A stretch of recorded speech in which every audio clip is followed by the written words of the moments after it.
Uh, the items you have on the agenda are so interesting, and we pray that every one of us will be part of the program from beginning to the end. I'm not quite familiar with everybody on the platform now to try to recognize or greet or say hi to some of our partners, but I'm going to just generalize it and say members of the research team, members of the World Bank group, NTGS members that are participating, and every other partners, especially WaterAid, the Royal Holloway, and all my colleagues in the Federal Ministry of Water Resources. I welcome you to this webinar. I'm delighted to welcome you all to this deep dive edition of the Sanitation Knowledge and Learning webinar series organized by the Ministry in collaboration with our partners. Today's webinar on evidence on how to improve waste infrastructure in Nigeria is co-organized with Covenant University, the World Bank, Royal Holloway, University of London, and the International Development Arm of the Institute of Development Studies. Today's webinar will be in two parts. The first session, we have presentation on the effectiveness of community-led total sanitation, sanitation marketing, and microfinance, while the second part will look at the importance of waste investment for child growth. These researches carried out in Nigeria provide us with new evidence that can help inform sector programming and project designs. We will also have opportunity to discuss in depth these evidences drawing from our different perspectives and depth of knowledge as sector practitioners and key stakeholders. As we work towards the objectives of the Clean Nigeria Use the Toilet campaign launched in 2019, platforms such as these provide us with opportunity to share, learn, and reflect. The takeaways from this webinar will be used to strengthen the implementation of the Clean Nigeria campaign and accelerate progress towards universal access to sustainable sanitation services across the country. Yeah, good afternoon, madam. Okay, sorry. It is agreed that the action to end open defecation and improve sustainable access to water services in Nigeria requires the contribution and commitment of everyone. We particularly recognize the role of the academia, research, and learning institutions in bringing or bridging the knowledge and learning gaps within the water sector, as they provide us with evidence needed for designing better sector policies, strategies, and programs. In closing, I wish to enjoin everyone to participate fully in this webinar so as to derive its maximum benefits. It is hoped that our collective efforts will lead to a robust national campaign resulting in improved and sustainable access to water services and leaving no one behind. On this note, I welcome you all once again and thank you for your attention. God bless you all. Thank you. I'm through. Thank you very much for your support and your fantastic welcome, Mr. Awe. We would like to thank you again for agreeing to co-organize this workshop. We will now start with a brief 10-minute presentations and jump right into the evidence, followed by 5-minute discussions and then an open discussion with all of you. We are genuinely looking forward to hearing your feedback and having a lively discussion, hopefully.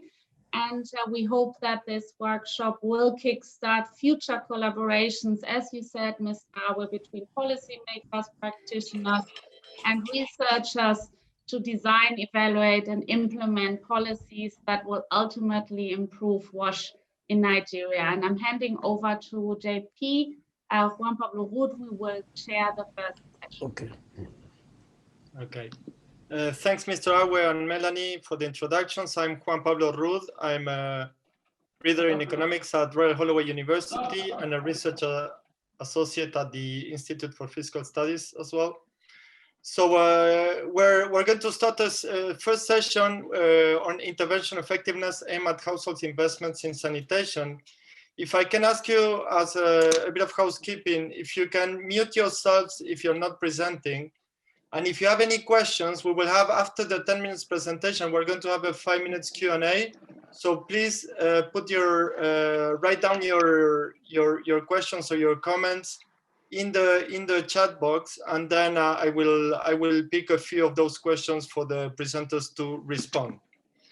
So now we have Laura Abramovsky from the IFS who will start now.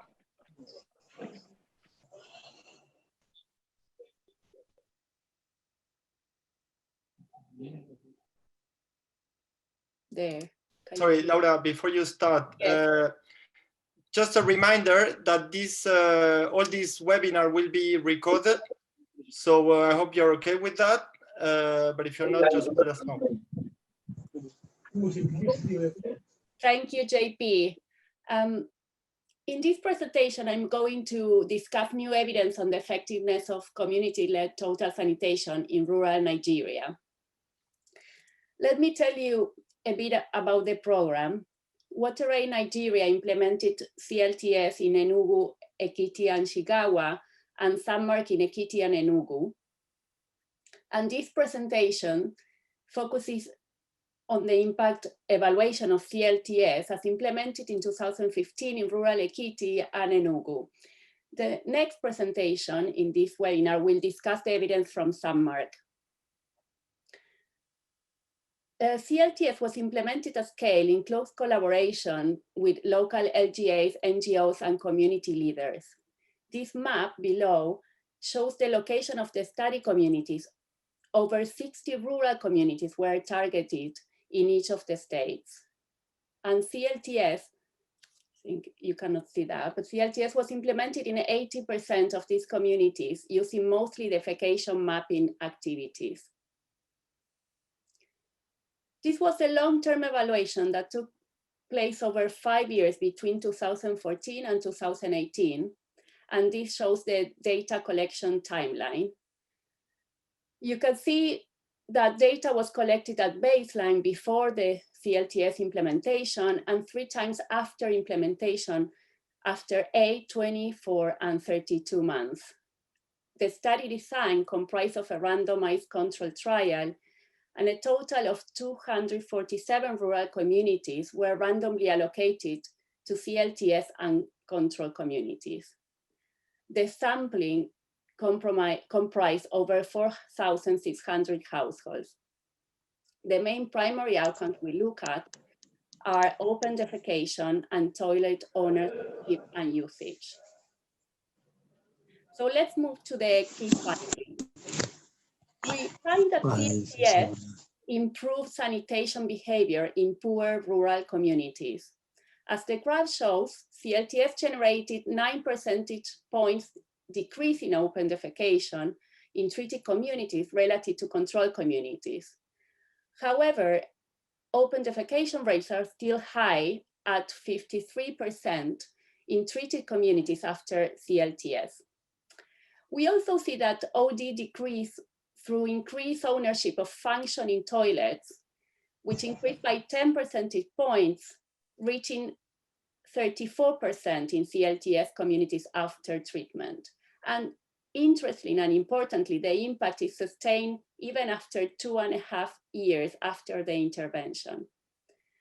However, CLTS did not work in richer communities. We find no impact on open defecation that was still at 36% in these communities, and no impact on functioning toilet ownership that was still at 46% in richer communities.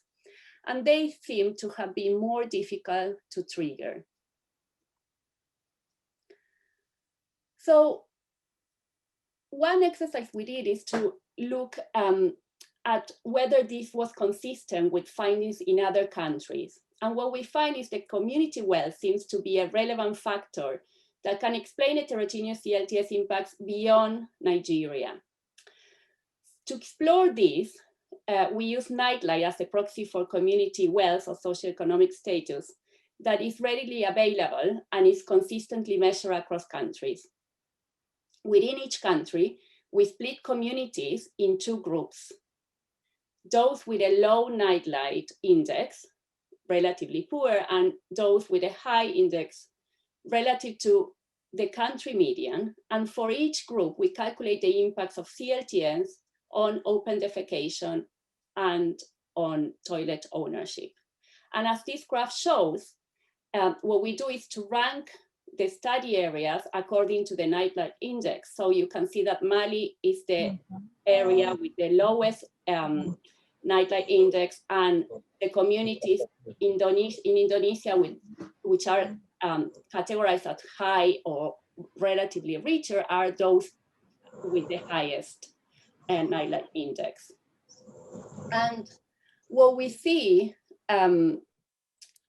is that for each, so for each study, what we do is to plot the impact on open defecation, that is the light gray diamonds, and the impact on toilet ownership, that is the dark black circles.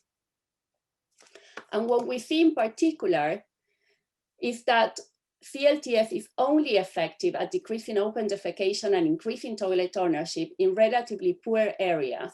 That is, in areas with lower nightlight intensity that are inside this green circle I put in the graph.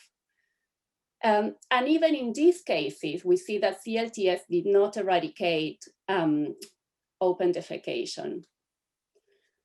So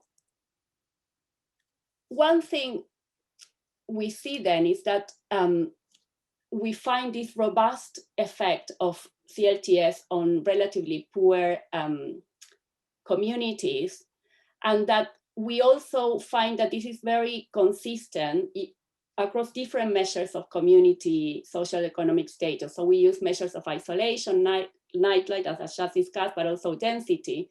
And we find that the community wealth is a best proxy.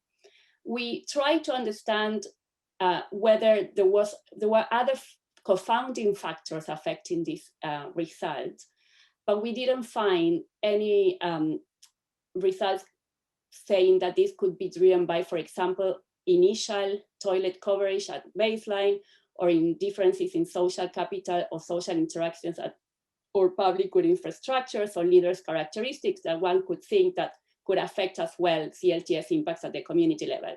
We also explore whether household level wealth at baseline had a role to play, and our data the results using our data wasn't consistent with that. It could be that these factors may have some relevance, but our data cannot capture these. And in this sense, we think that further research and experience from people working in implementing CLTS can provide valuable insights on the potential reasons for this consistent finding. So what are the main policy takeaways to inform the national sanitation strategy in rural communities in Nigeria? So we can say that CLTS alone won't eradicate open defecation in rural Nigeria. And we thought this is consistent with findings from other countries. And importantly, our study suggests that CLTS should be targeted to poorer communities to ensure a more efficient use of funds. Perhaps it's also worth exploring improving the intensity of CLTS. For example, follow-up activities that have been effective in other contexts. And this is something that in our study were not, the follow-up activities were present or were very weak.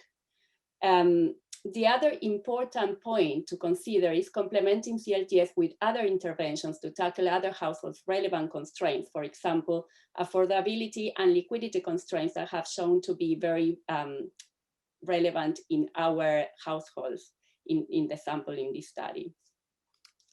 So in this last slide, what I want to illustrate is how you could go about identifying communities for CLTS targeting in Nigeria in your state. So what we need to identify is poor communities with high open defecation rates and no previous exposure to CLTS. So for simplicity, I just map here an exercise at the state level, but it should be done actually at the community and district level. And what we did was to use the Demographic and Health Survey in 2013 that has information at the district level, and we identified those states for which 1 in 2 rural communities were poor and 1 in 2 rural households engaged in open defecation. And those are these dark red states you see. And what you would need to do is to use data at the community and district level and combine it with CLTS exposure for each community, because you want to target those that were not exposed to CLTS before. One possibility is to replicate this with more up-to-date data. So we're aware that the DHS 2008 is available, 18, sorry, but it could be that there is other more granular and useful data that you have access to that could be more meaningful for this. So I think that's it. Thank you. And let's go to the questions and answers. Okay, thanks, Laura. That was right on time. So we have now 5 minutes for questions. So there's one here from Daniel Pedi, Gates Foundation. Thank you for this analysis. Could you define a bit more how the study characterizes a functional toilet and what features and functions does that toilet have?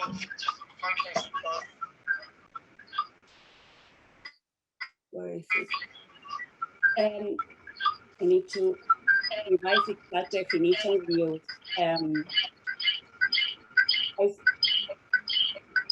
Rita, do you know the exact definition?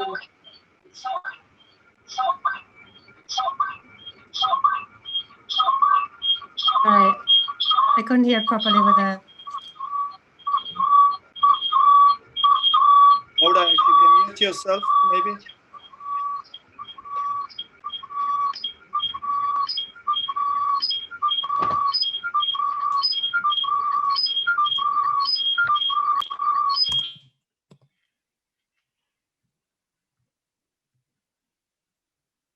Maybe now, Britta, you can.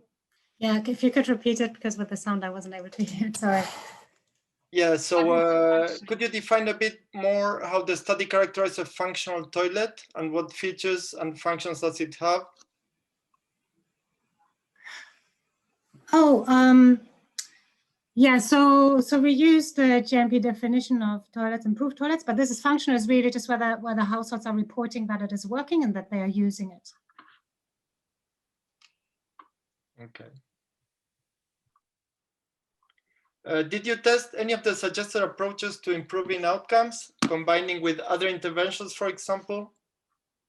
And what difference did it make? This is from Ian William Rosenbaum from BMGF. So, thank you. Yes, so we did look at the interaction between CLTS and sanitation marketing. I think that's what you, like, we didn't look at microfinance, and we didn't experiment with different intensities of follow-up activities, and it's something to explore further. And the results of the interaction between CLTS and SAMMARK will be presented by Rita in the next session. So she will discuss a bit more what we found there.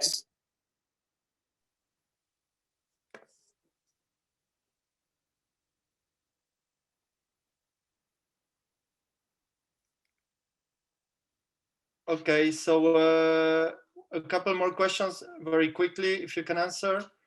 did we find out how effective CLTS has been in peri-urban settings? And what factors have contributed to that apart from wealth, from Yoye or Gunjobi?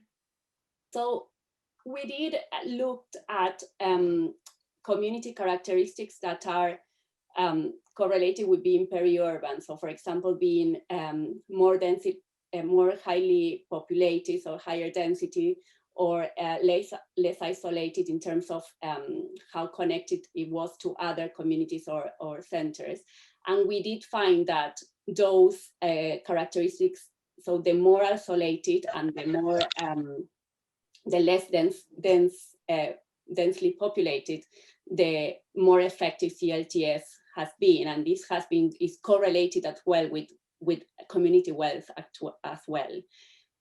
So we cannot tier those, like disentangle all of these effects, but like wealth appears to be a more powerful predictor of this heterogeneous impact of CLTS on communities. And yeah, so I think that. Yeah. Okay, so two very quickly. One, was the intervention just one triggering event? Yes, it was mainly one triggering event.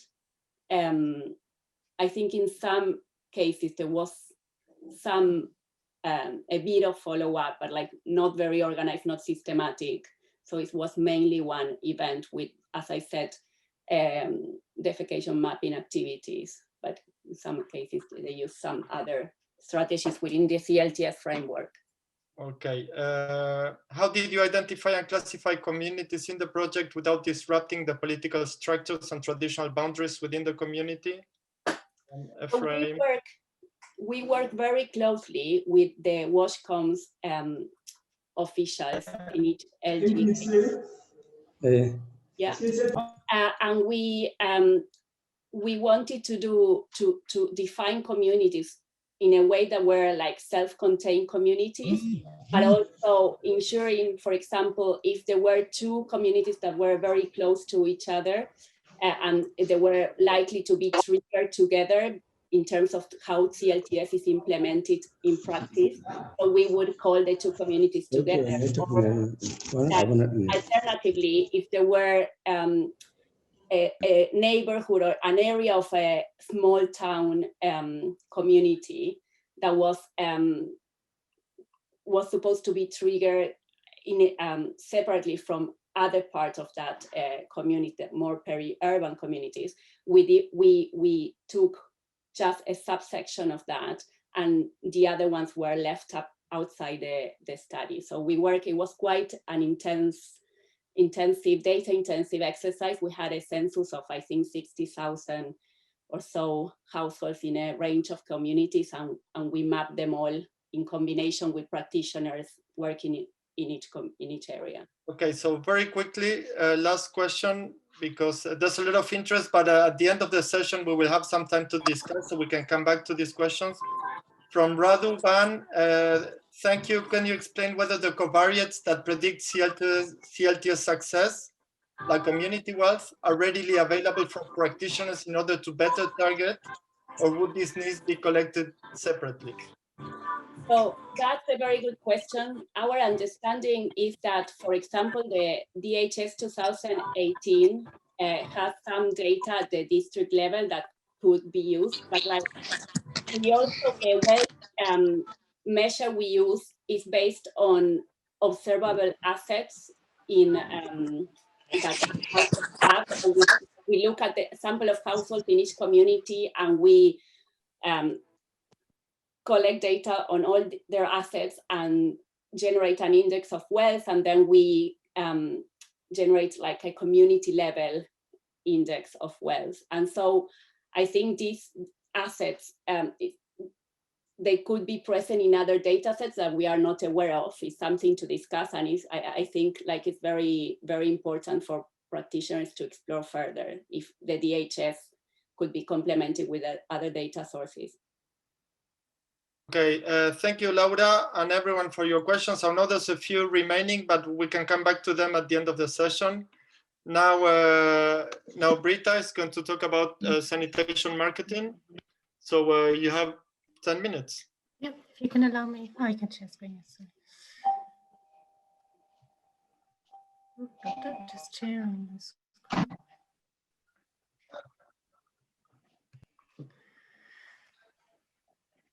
Sorry, I don't know why this is not showing up. Just a quick reminder to please all mute yourselves while we're not discussing. Just do it during the presentations. Okay. Okay, I have too many windows open. Yeah, thanks again all for joining and being part of this webinar.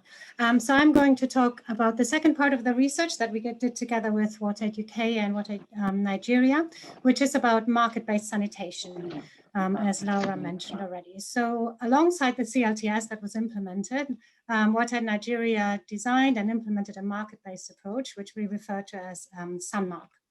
And that was implemented in 3 phases. The first one was basically a product design and testing phase, where a demand and supply deep dive was conducted to talk to households and understand what do they like, what would they have to, what features would they like in a toilet, what are the constraints to taking them up.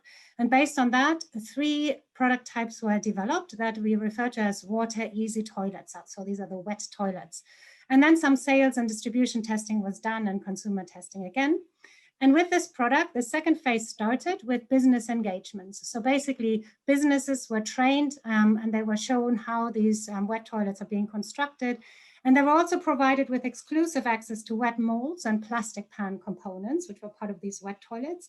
And these molds and plastic pans were not yet available in the market in Nigeria at that point. So they really were the first ones to offer it. The third and final phase was community engagement, so basically some community level activities that aim to engage people as door-to-door sales agents that would promote the wet toilet. These were linked to businesses and could sell them based on a commission. You saw the timeline already, so I'm repeating it here, but what you see now is that the first phase, the product design and testing, happened in parallel with the implementation of the CLTS. In 2016, a piloting with businesses were conducted, and then the business engagement started later in 2016. And the third phase happened in 2017, the engagement of communities.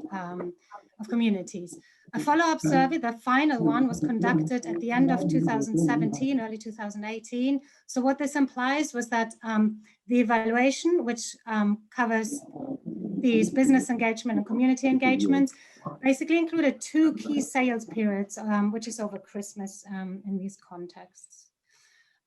We did the evaluation similar to the CLTS using a cluster randomized controlled trial design. The phase 3 evaluation approach was mirroring the one we used for CLTS. So basically communities were randomly allocated to whether they would receive these community engagements to identify door-to-door sales agents, which implies that we in the end had 4 types of communities. So one type was that those that received both CLTS triggering and these community level activities as part of SunMark. The second and third received only one of these 2 interventions. And then there were some communities that for the time of the research did not receive any of these activities. The businesses, we also did randomly allocated them to receiving this training and the molds and plastic pans, or not receiving them at that time. All in all, we identified 95 businesses that we deemed eligible for sanitation marketing in Ekiti and 40 in Enugu. So the key findings, we structured them around the businesses first and the door-to-door agents, and in terms of household toilet ownership are as follows. First of all, we do find that the business respond to the intervention. What we show in this graph is on the left side, is after the first survey round, about 8 months after engaging businesses, and on the right side, 15 months later, that businesses are basically all of them aware of the wet toilet and these activities. So 94% of SunMarks state that they're aware, and about 20% of businesses also offered the wet toilet 15 months later. We also find that over time, the sale of wet toilets was increasing. What you see here, the lighter green bars are at the first survey round and the darker blue ones at the last survey round. And on average, at that point in time, those that sold business in total sold about 135 units per month. Thirdly, in terms of businesses, looking more general, not just at wet toilets, we found that because of the Sunmark intervention, businesses were significantly more likely to engage in the sanitation market, which we define as that a proportion of their revenues was generated from toilet sales. So the impact went beyond just the wet toilets, but in terms of toilet sales more generally. In terms of door-to-door sales agents, we found that they played an important role in selling wet toilets. About 50% of all wet sales that were done were through these sales agents. Despite triggering both the businesses and the agents, at the time of the follow-up survey, the last one, or both of them basically, we find that the interventions did not significantly shift toilet ownership at the household level. And this is in general, but also when we look specifically at the interaction between sanitation marketing and CLTS. Kind of the hypothesis was that if you create demand first, maybe the supply will pick up faster. An important caveat to make, which you might remember in the timeline, was that there was quite a big gap between the start of the triggering and engaging businesses. So we don't want to place too much emphasis on this finding or generalize that it would hold more general. Now, our takeaway from this, we had a lot of discussions among the teams. So a couple of reflections in general on the research, but also on the design of sanitation marketing then. So first of all, one might ask, was the research done at the right time? Is that a reason? Maybe it was done too early and we couldn't yet pick up that there was a significant change in toilet ownership at the household level. One reason why you want to make this argument is if you look at a recent review by WashPals, and I'm reproducing a graph here from their report, is that it takes time for the business to pick up. So what you see on the right side is for success, what they define as successful sanitation marketing interventions, kind of those that sold 10,000 toilets or more. The sales really only happen after 5 years. That's when the intervention picks up. And if we place our endline survey, that's this light blue arrow here, you'd see that it's actually much before when you see successful interventions to pick up. So it might be that the research was done or the endline survey too early. Two caveats that's worth mentioning. One smaller one is that I mentioned that the intervention was piloted. And so that was done 9 months earlier. When focusing our impact evaluation only on those areas where the pilot businesses were working, we don't find a different conclusion. Importantly, probably though, and I'm very keen to hear what people think about this, is that one point to make about the case studies that are shown in the graph that I just showed earlier is that these interventions received continued financial support to implement the sanitation marketing interventions over time, which is something that did not happen with the Sunmark at this point. So I don't know, I like to think might make a conclusion here that's open for discussion, that sanitation marketing in these contexts where we've implemented and it's done so far, maybe it's not just about kicking businesses off, getting them engaged in this. It seems that they need more support than that to really make a difference.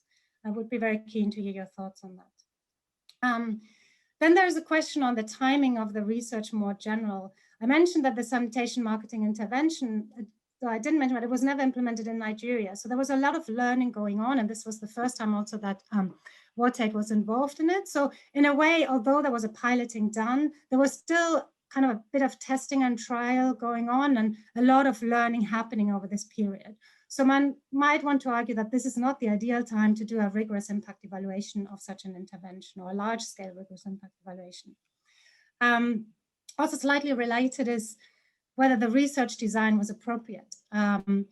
Ideally, in the setting, what WaterAid would have liked, and what Nigeria in particular would have liked to do, was kind of to engage businesses, figure out which ones is responsive, and then foster these type of star businesses and engage with them more, and kind of let them run loose, I'm calling it here. So kind of let them offer and sell the product where they want to. And when we were designing this, we had quite a few discussions around this. And in the end, the research constrained the way WaterAid was able to approach and then engage with the businesses. So it was a unified approach that wasn't changed, so that we were able to actually say, this is the intervention and that's what we find. But the businesses were allowed to kind of sell wherever they wanted to, rather than in one area, so that we can know here is where sanitation marketing took place rather than here and could compare. So there is some thoughts and discussions about how much this influenced our findings, right? And it is important to, when you think of other research, something to kind of think about beforehand, and what the capacity is, kind of decide within the team. But more related to the intervention design, there's also some relevant and important findings to think about. And Laura was alluding to the first one already. One is that liquidity constraints at the household level seem to have been very important for this. So this is the figure that I show is basically household reports that for households that didn't own a toilet, why they didn't buy one, or why they don't have one or don't invest. And you see the kind of green and bluish colors are those that say it's either too expensive or they can't afford to invest into a toilet. And this is above 80% of households that mention this.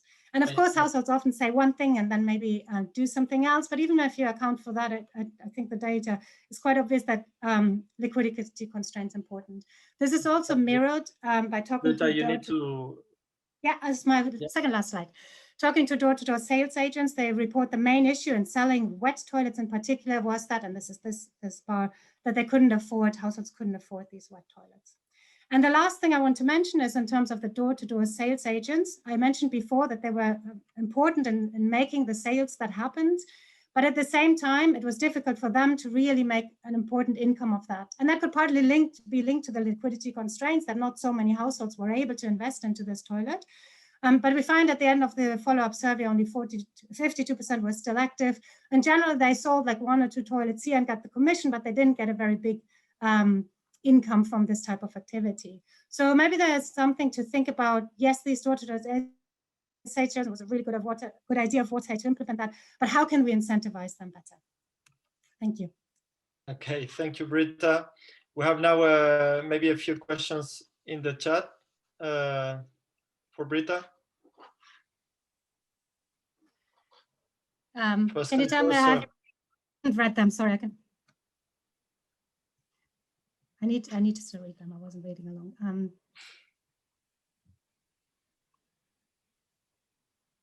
Any question for Britta, or if not, we can move to the next one and then pick up later.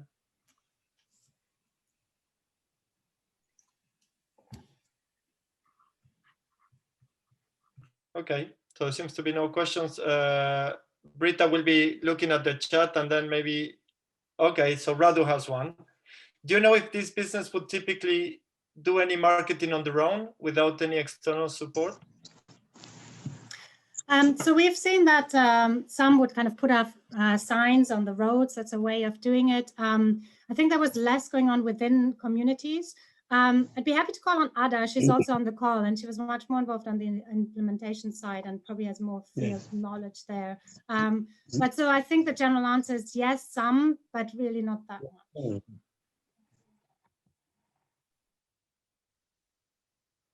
Okay, thank you.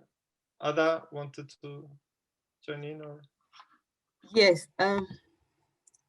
Okay, I was trying to put my camera on, but that's not coming on, so I'll just speak. Hopefully you see my picture. Thanks, Britta. I think that was brilliant. Yes, specifically answering Radu's question, we saw some of the businesses, I mean, not immediately within the research period, but follow up later on. Some of the businesses began to also put out brand materials. I think one of the most popular one, you see Kenechukwu there, he went on to buy a van and branded the van and was moving from community to community, trying to sell the wet toilet. So we did see evidence of that with some of the businesses here, of them doing their own promotional activities beyond the support from the project. Okay, thank you, Ada. So if you have any other questions, Britta will be monitoring the chat so she can answer via the chat, and now we can move to Bansi. Yeah. Okay, thank you. I'll just try and share my slides once I find them.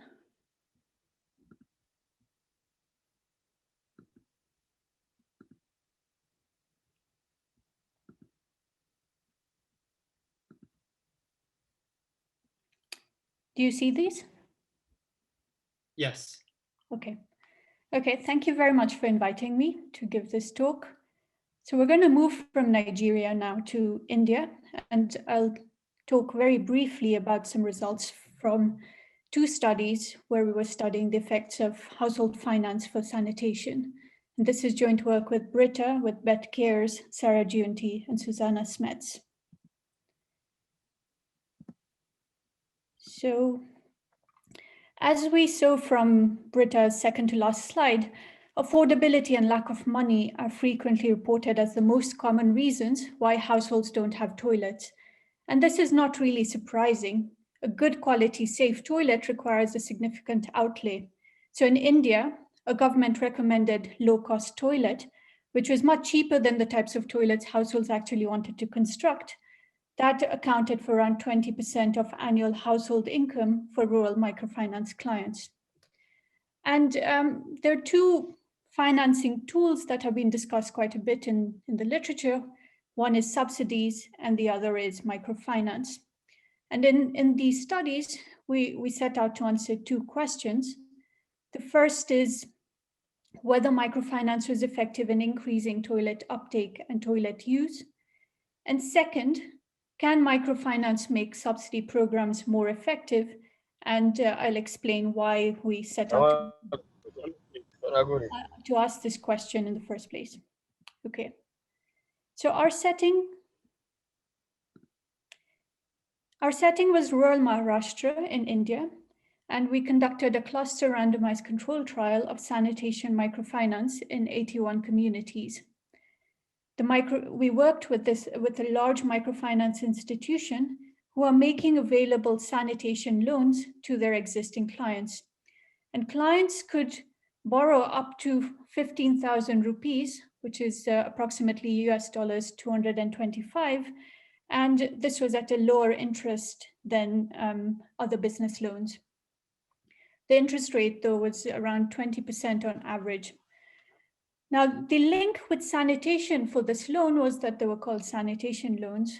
Clients were free to use the loan for any toilet of their choice.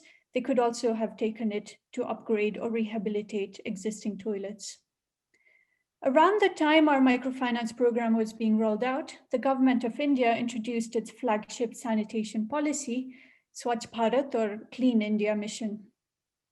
This comprised of one of behavior change activities modeled around CLTS, along with one of toilet construction subsidies of 12,000 Indian rupees. And these were targeted at vulnerable households. The government was concerned that people might take this money and not use it for sanitation. So they made the money available post-construction. So 50% after digging a pit and 50% once the toilet was constructed and its construction verified. The fact that subsidies were only available after constructing the toilet led to this chicken and egg problem that poor households couldn't afford to construct the toilet in the first place, and so they needed bridge financing, which the microfinance here could have provided. In addition, I'd said earlier that toilets, households in India wanted to construct more expensive toilets. They were 26,000 Indian rupees, much more than what was covered by the loan or subsidy. So what do we find? So I'll start by talking about the take-up of sanitation loans. So around 2.5 years after the rollout of the intervention, we find that about 20% of clients took a sanitation loan. Very few were given out in control areas, so our design was kept. And I'll just preview this, and that actually most of these loans, I think almost all, maybe one was repaid a bit late, but all of them were repaid on time. We then look at what happened to toilet uptake.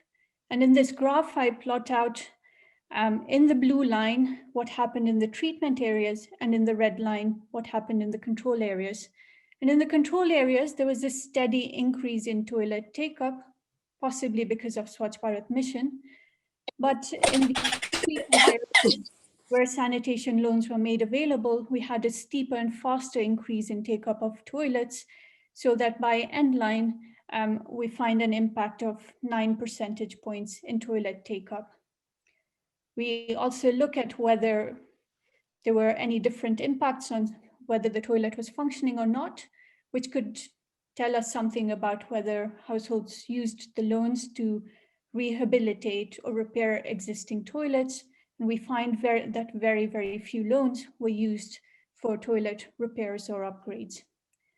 This implies that roughly around half the loans were possibly not used for investment. In line with the increase in toilet uptake, we find a similar reduction in self-reported open defecation, which suggests that all these toilets were used. In a final part, we'll just talk about how the microfinance program interacted with the Swachh Bharat mission, and in particular, the subsidies made available through Swachh Bharat mission. And in this graph, what I show is how the effects of the sanitation program varied by whether or not a household was eligible for a subsidy from Swachh Bharat mission. In the dotted lines, in the blue lines, we have the treatment group, and the red lines, the control group. And the dotted line plots the effects for those who were not eligible for the subsidies, and the solid lines for those who are eligible for subsidies. And the first thing we see from this graph is that amongst those who are not eligible for the subsidies, toilet uptake in the control area did increase, but not very fast. And in the areas where the loans were available, they increased very, very rapidly. And so we find that 22% of the subsidy ineligible households did take a sanitation loan, and that led to a 20 percentage point increase in toilet adoption over the control areas. Amongst those eligible for the subsidy, the difference was much smaller. So about 18% took a sanitation loan, but only 8%, we only see an 8 percentage point increase in toilet adoption. So what can explain this this non-adoption for those who are not eligible for this, for those who are eligible for the subsidy?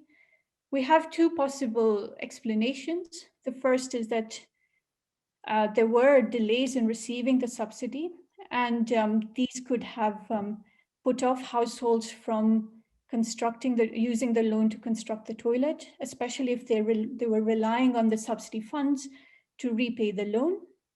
And the second is that households essentially wanted to construct quite expensive toilets, and it might well be they took the loan and then later realized that that along with the subsidy might not be enough to fund the construction of the types of toilets they wanted.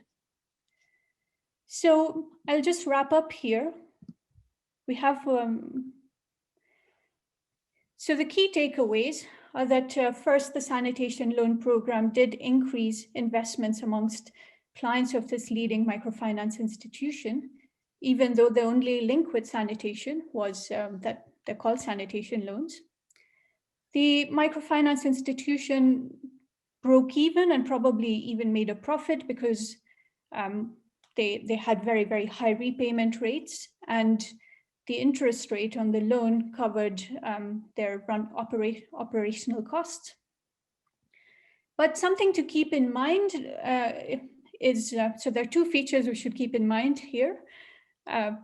First is that the microfinance institution is very professionalized. It has very, very strict lending criteria, and they impose a number of affordability checks, for instance, and they also have a series of incentives for clients to repay loans on time. The second is thinking more broadly about sanitation coverage, and in this context, the microfinance clients, the clients of this specific microfinance institution, accounted for around 7% of households in a community on average.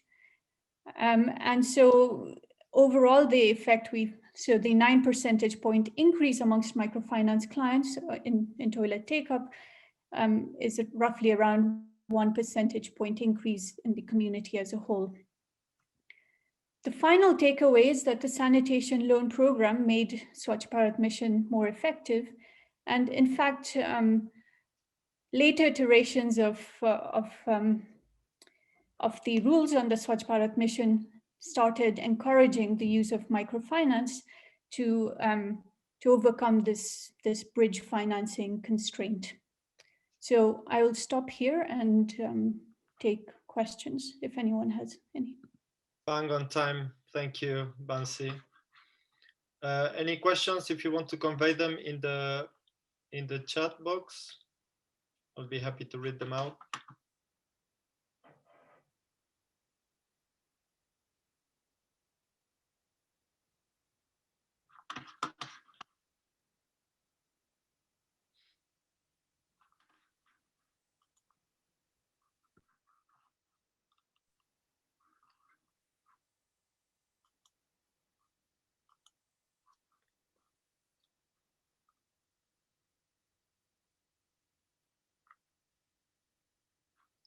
Okay.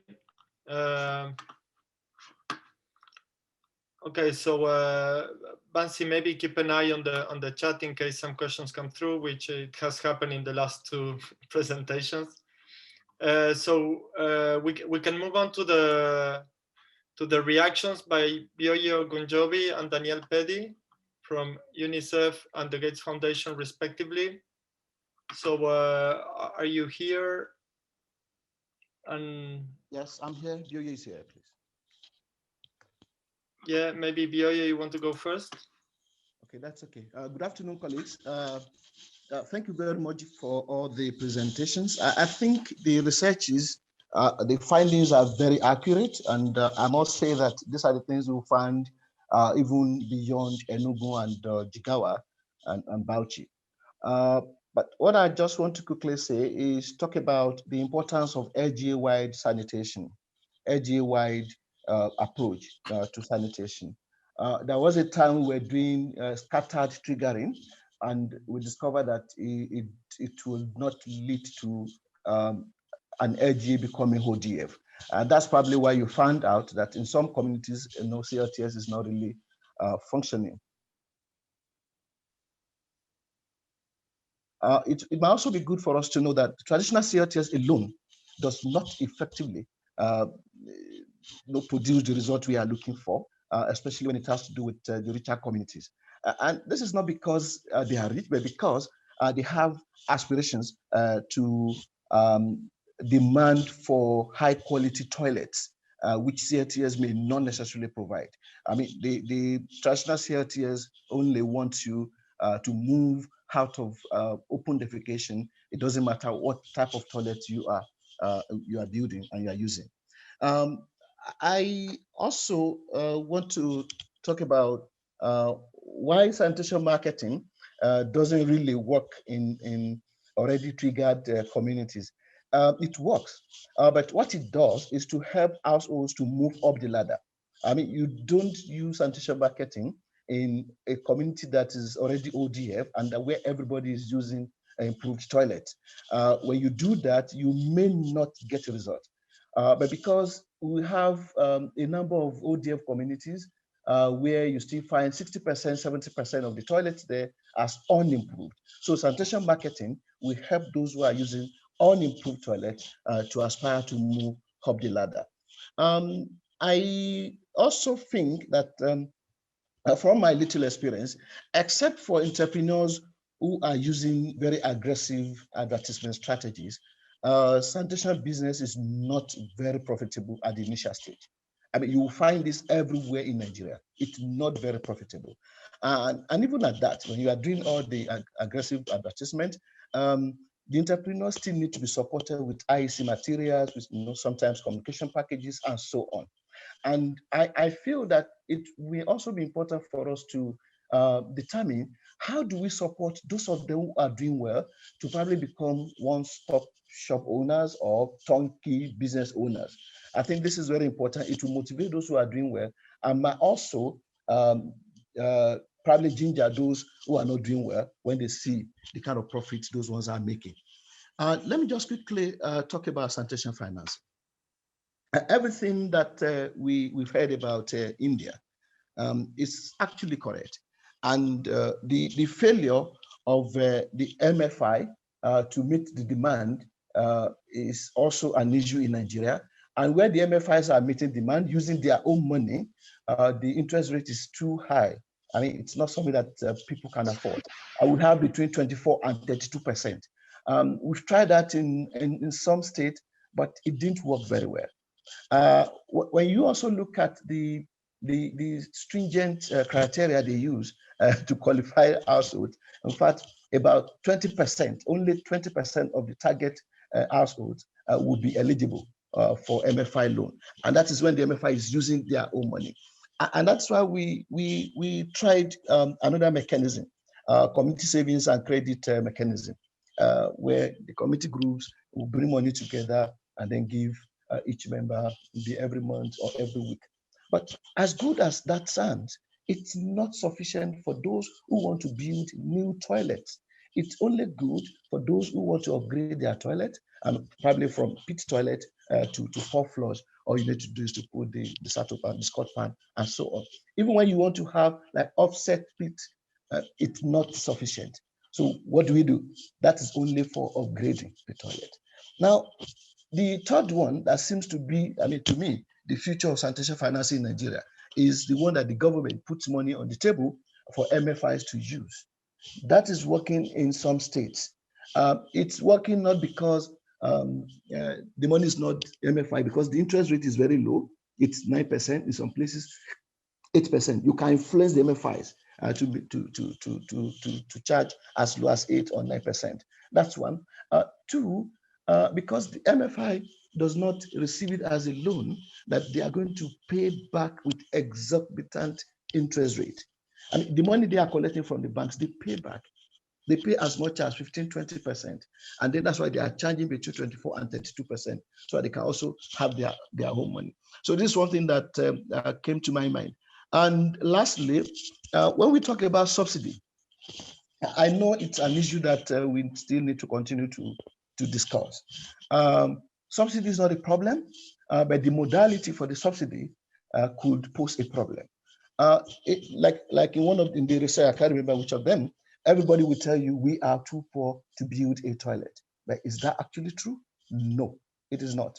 So if you make subsidy available and it's not part funding, it's not targeted, everybody will want to have subsidy. Every single person. In fact, even those who have built their toilet will do everything to get subsidy. And that's why we have to be very careful as a country. We need to really determine what modalities, what strategies are we going to use? How do we identify those who are eligible for subsidy? How do we give it to them? And so on and so forth. So I just think these are the issues I would like to push forward. Thank you very much for listening. Over. Thank you, Bioye. We're going to give a few minutes after Daniel's for the authors to respond. So maybe Danielle Petty from Gates Foundation. Are you there? Yeah, there she is. Yeah. Hi, everybody, and thanks, Bioye. I think you covered a lot of ground, and I want to be brief here because I think it's more constructive to have a dialogue. So thanks to the researchers, any one of these presentations could be a full day or more of deep discussion to really understand. You've consolidated a lot of findings and hard data in a really digestible way, so thank you. I want to talk about what these findings could mean for Nigeria briefly, because we don't have time to go deep in each and every one. And I'm not Nigerian, you know your communities better than I do. So I want to talk about 3 things. What does this mean for people who are now in a position to be designing a new program in Nigeria? The first one clearly is that targeting matters, whether it's targeting which type types of interventions happen in which types of communities, whether it's targeting which types of households receive which types of financial support. Targeting really does matter, which implies that planning really matters. And at the level of intervention, whether it's state or LGA or village, a lot of thought will need to be given at the front end in terms of planning. So I would just advise people who are designing these new programs, please allow yourself and your program team enough time to plan effectively using the data that's already available in Nigeria, the tools that are available to understand how you will target. The second issue is that coordination matters. What we're seeing here are different elements, different pieces of intervention. How to stimulate the market, how to stimulate social norm change through CLTS, how to stimulate household, essentially not stimulate, but how to get around household liquidity barriers. These are pieces of interventions that have to be brought together into a whole and designed in a way that makes the most sense and is efficient.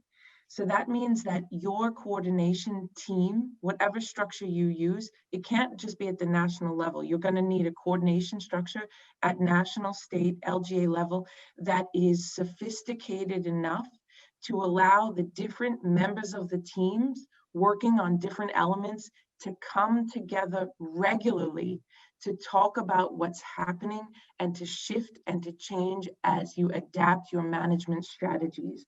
I can't say this enough, it matters. There is no magic bullet.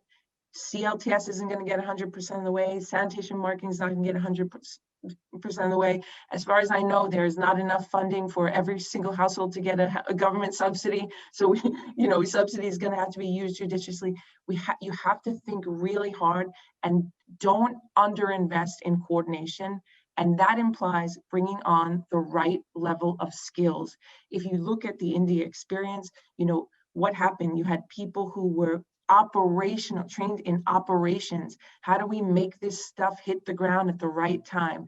Don't underinvest in bringing in new skills and bringing in the right coordination structures at the different levels. And then the final one is timing does matter.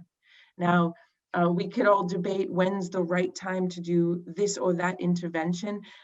We don't have time to do that today, but clearly there's an element of time here in terms of how households will receive and absorb the information provided, how they will respond to the interventions. So please consider it as you make your plans. And to Britta's point, consider how you allow resources to flow after triggering, after initial business engagement. We can see now that that's not enough, either in CLTS and sanitation marketing, even in finance. It's not enough to just provide that one-off impetus. We have to think about sustaining some level of programmatic support over time to allow for some of those good behaviors or those financial decisions to be made. So I will leave it there. I focused on implementation, and I hope that complements BOA's interventions on the actual program itself. Over. Okay, thanks a lot, Danielle. Unless Laura, Britta, or Bansi have a quick reaction to the reaction, we can open the floor for questions or comments or suggestions. And even though we don't have a full day for each paper, we will give you 10 minutes for an open discussion. I could just answer BOA's point about costs of capital for microfinance and high interest rates. I completely agree with you. So our microfinance partner in India is very large. They charged an interest rate that covered the cost of capital and their operational costs. But this was still 20%. And these loans were essentially taken by those who could afford the weekly or bi-weekly repayment. So they weren't really they aren't very suitable for the poorest households or those who can't afford these repayments. Can I add to that, just to raise another point though? So reducing the interest is of course one way of making it more affordable for households. Of course, then there's a big question on, money is fungible, and if there's a cheaper loan available than other loans, people might be inclined to take that loan instead of other loans. And then, so there's a question on whether these loans will still be used to actually construct toilets. So then you have to think of monitoring and enforcing the loan more. So in the context that we evaluated, there was relatively little monitoring and basically no enforcement. Now, if you increase that, you will change who takes the loan, and also it will actually become more expensive to deliver the loans. So there's an important question, and it links back to Danielle's discussion. And thank you both, actually, it was very great discussions on, you really need to think through what happens when you change the design of something that you have. Interestingly, in our context, we find that the label, as Bansi actually mentioned, did matter in people investing. So you could make that argument, bring it forward and say, well, you can reduce the interest rate, it's the label that matters. But we don't know how far this holds, that the label matters when the gap between interest rate of other loans, business loans, I'm thinking in particular, and the sanitation loan becomes bigger. Okay. Maybe someone from the audience, if they want to jump in.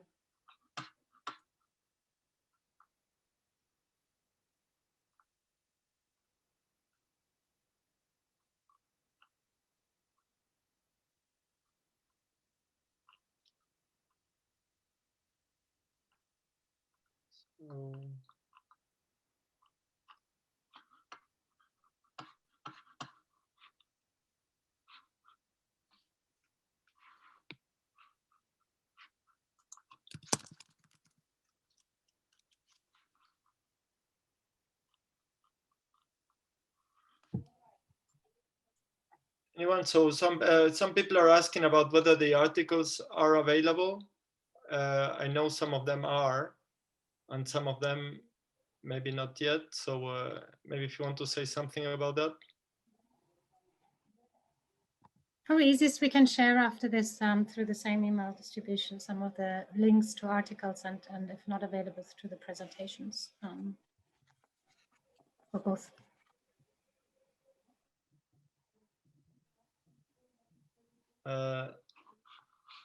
Ada?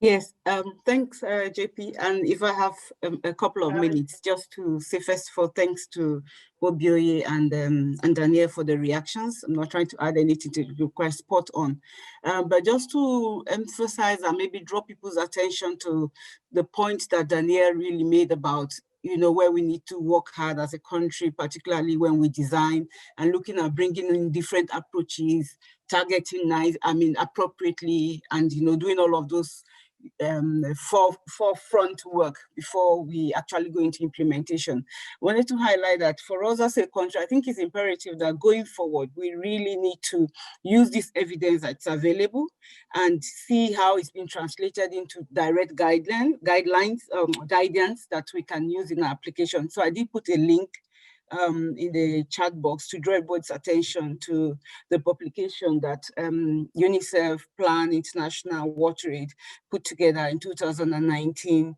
That's actually a result of all of the large-scale implementation of sanitation programs from different parts of the world. JP, you're smiling. I'm not trying to market, but I think this is really helpful, that we need to get our acts together and begin to do things scientifically. And, from this work that IFS, Holloway, and our other partners have done, it does show clearly that there's room for evidence in our work, and we must take it seriously. So that's just one to guide that. And there was a question also, now that I have the mic, there was a question about programming in the northeast of Nigeria. That's in Borno area, where there's insurgency and insecurity, and where the priorities are different. How do you deal with ODF Nigeria? Just to mention as well, and I think this is another piece of work that we're currently running with UNICEF, with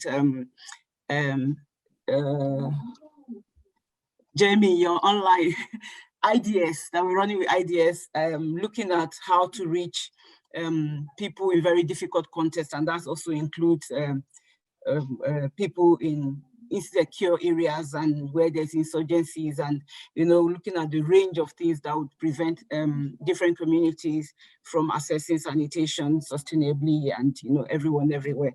So it's a piece of work. Please, if Fatima, get in touch and we can provide more details about how we can talk about that. Thank you. Okay, thanks, Sada. So I was smiling because I was agreeing with what you were saying. Okay. So we have 64 participants today, and we have practitioners, we have researchers, we have policymakers. So I think this should kickstart some type of coordination of the one you're suggesting, and I think we should make the most of this webinar to continue the conversation between all stakeholders, including researchers that are working really hard to try to understand how to overcome these shortcomings in the demand for sanitation, in the supply of sanitation, in the government provision of sanitation or of programs in general, and so on. So anyone else wants to chip in?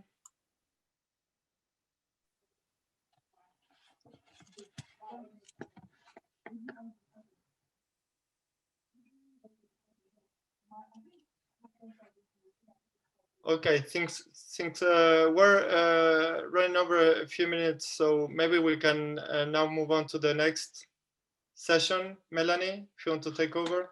Yes, absolutely. So we're now radically changing tack, and we're moving to a very different topic in WASH, namely what is often called baby WASH or WASH in childhood. And Angus will tell us first in a very brief talk about the link between WASH and children's health, and then we'll present you some very fresh evidence on WASH in Nigerian preschool settings. And just to briefly motivate why we were interested in this, Nigeria is a very young country in terms of its population, with many children. These children are the future, and so we think that is also related to what Danielle said, a very effective targeting point for interventions. Angus. Yes, thanks.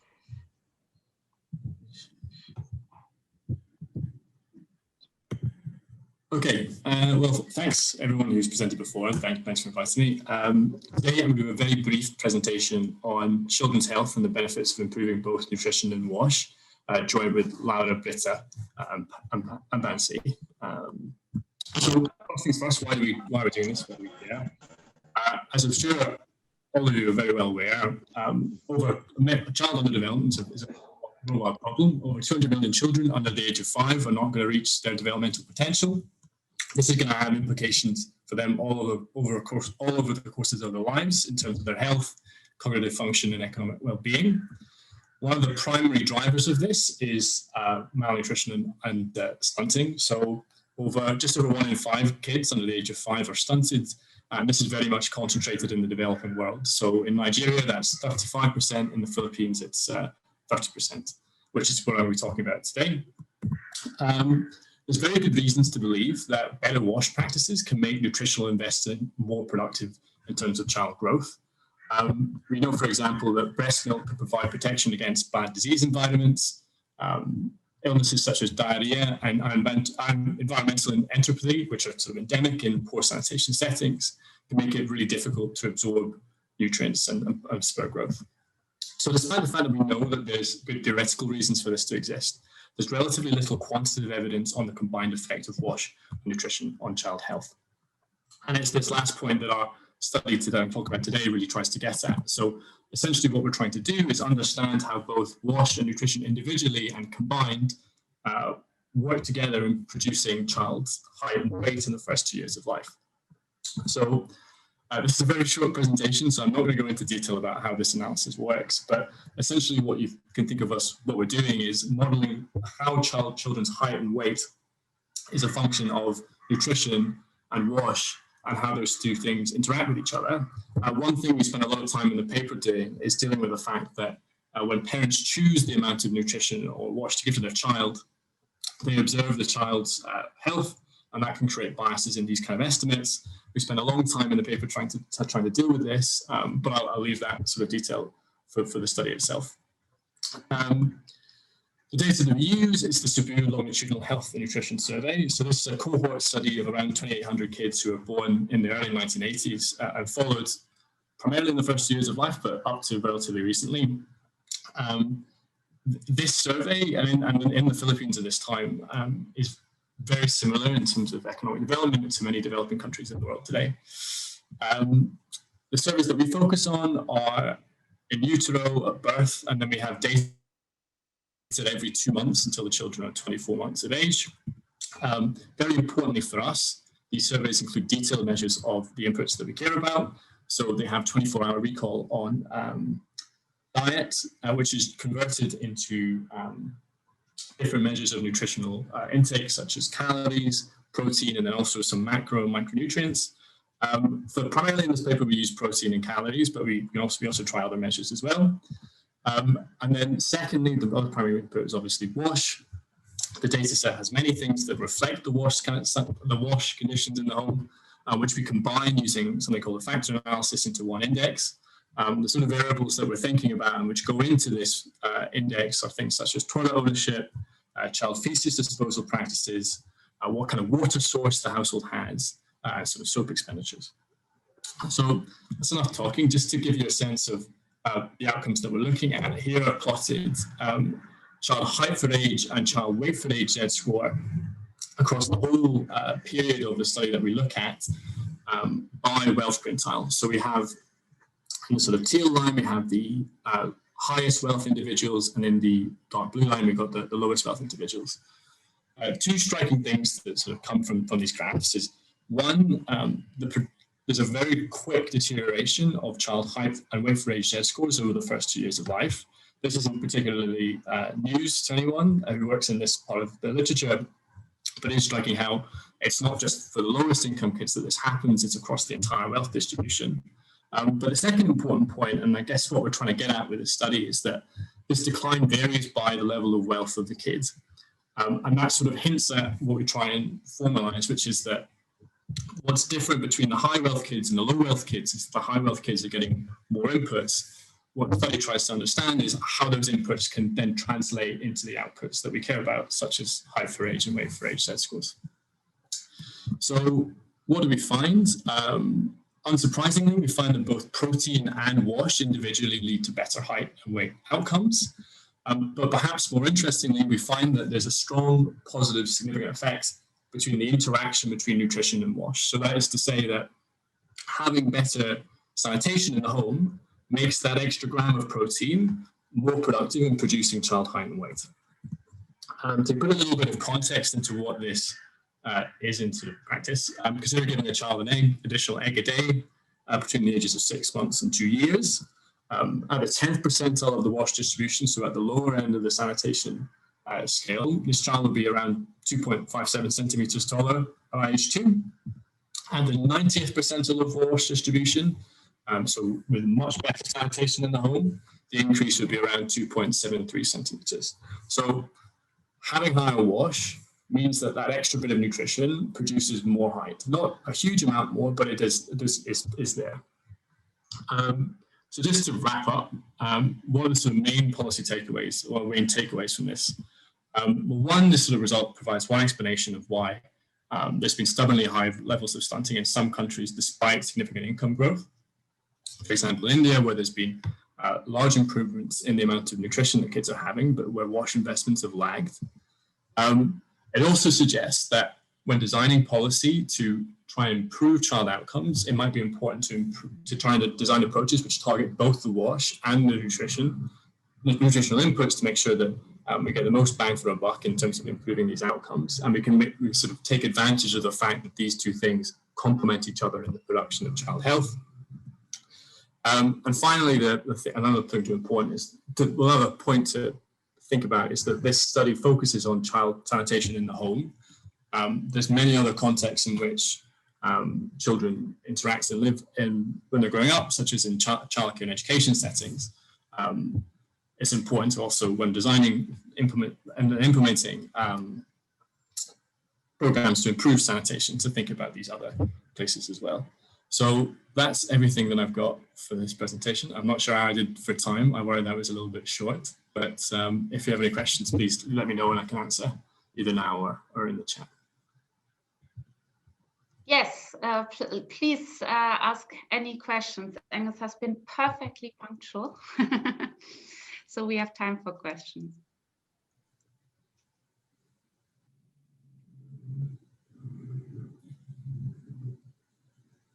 And if you want to speak, you could raise your hand under reactions. There's a raise your hand option if you would like to speak.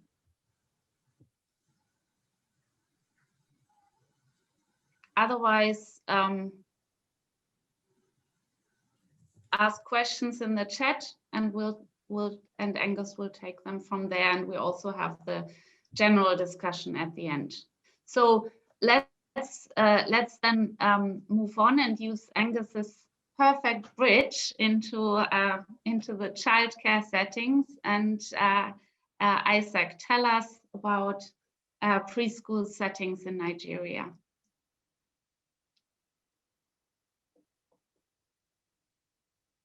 Thank you very much.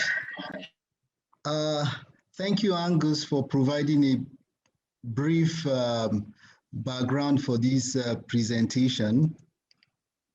Hi, everyone. I'll be sharing some of the results of our recent study on water, sanitation, and hygiene environment in preschool settings in Nigeria. So my name is Isaac Akinwumi, and I'm presenting on behalf of a great team that is led by Melanie. Our research is funded by the Royal Academy of Engineering. Now, according to the Nigerian Demographic and Health Survey of 2018, 1 in every 8 Nigerian children does not survive of their 5th birthday. UNICEF stated that poor access to improved water and sanitation in Nigeria remains a major contributing factor to high morbidity and mortality rate among children under 5.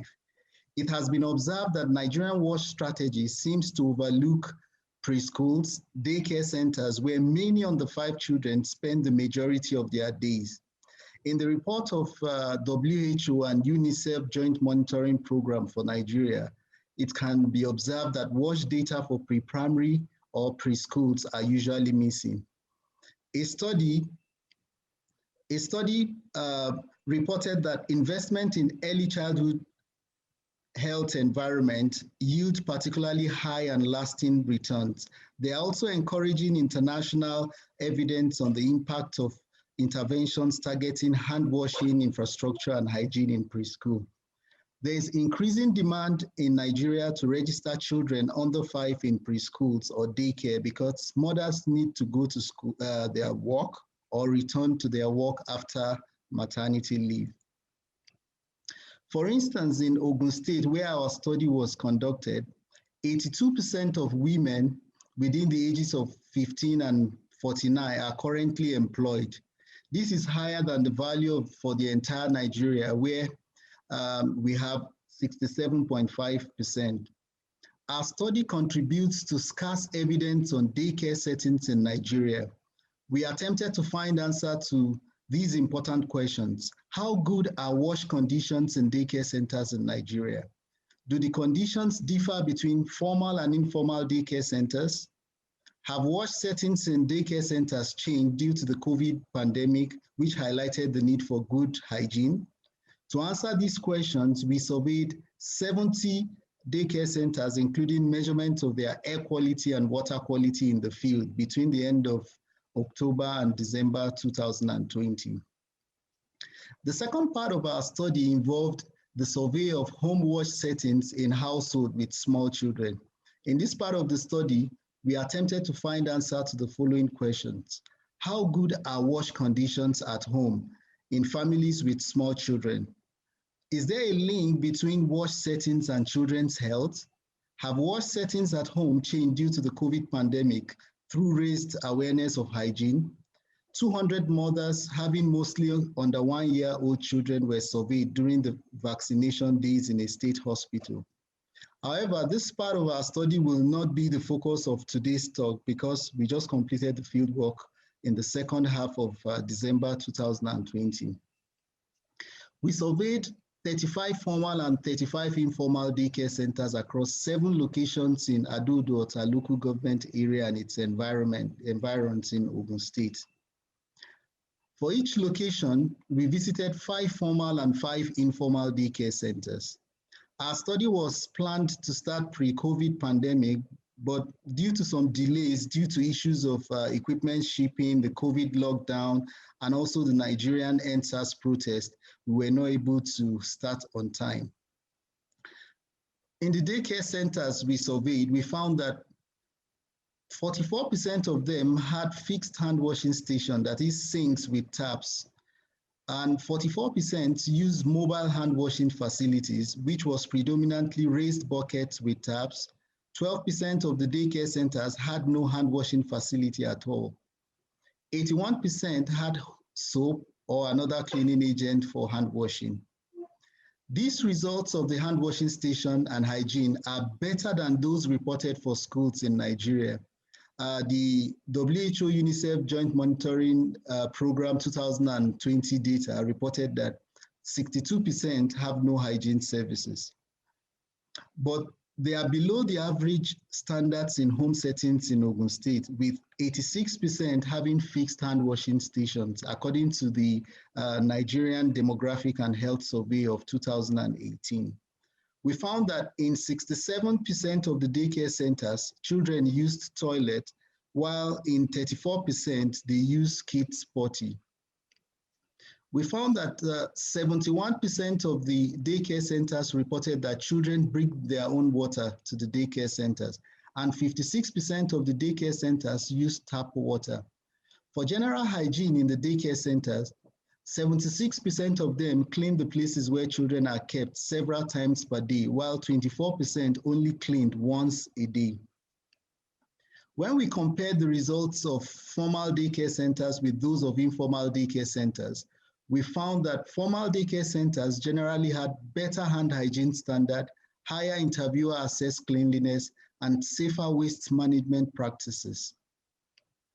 From the data from our interviewers' observations, we found that formal daycare centers are more likely to have fixed hand washing stations than informal daycare centers. Also, we found that informal daycare centers are more likely to have no hand washing facilities at all.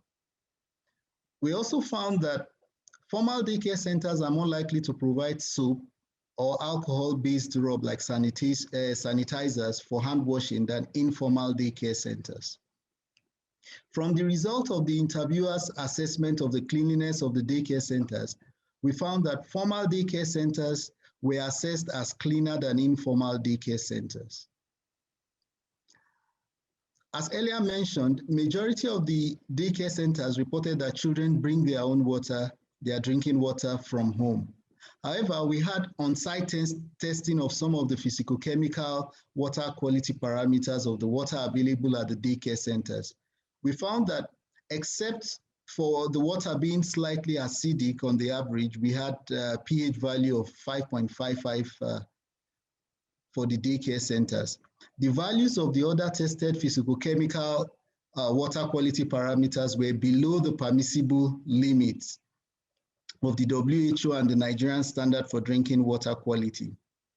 For the indoor air quality in the places where children are kept in the daycare centers, we found that the carbon monoxide level were below the WHO guideline value.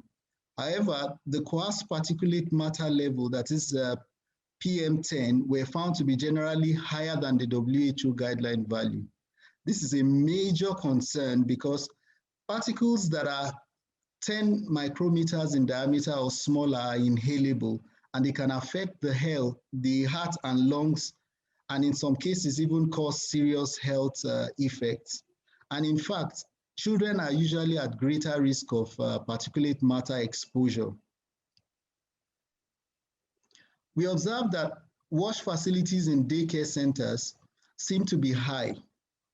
Could this be due to the increased awareness of the importance of hygiene in the prevention of COVID-19 transmission? In our survey, we asked how the WASH provisions at the daycare centers changed during the pandemic. We found that 34% of the daycare centers installed fixed hand washing stations during the COVID-19 pandemic, while 43% provided a mobile place for hand washing. We also found that 67% of the centers started providing alcohol-based rub, that is sanitizers. 9% of the daycare centers installed a toilet or latrine during the pandemic, while 91% ensured that everybody used the toilet.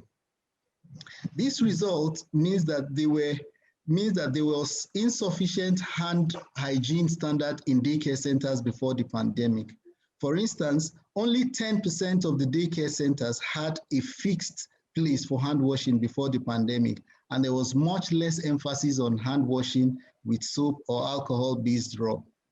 Consequently, we can say that there has been positive changes in wash provisions at daycare centers following the pandemic outbreak. We also wanted to know whether formal daycare centers responded differently to the COVID-19 pandemic. We found that formal daycare centers are more likely to install fixed hand washing stations and to provide and use alcohol-based rubs more than the informal daycare centers. However, there are also some challenges arising from the pandemic. For instance, the owner of one of the daycare centers reported that she stopped providing soap and hand washing facilities after she realized that it was no longer profitable for her. Some of the parents could not even afford to pay school fees for their children. From the result of the second part of our study, we gained insights that 33% of surveyed mothers reported not working during the pandemic, and 39% reported a decline in their working hours.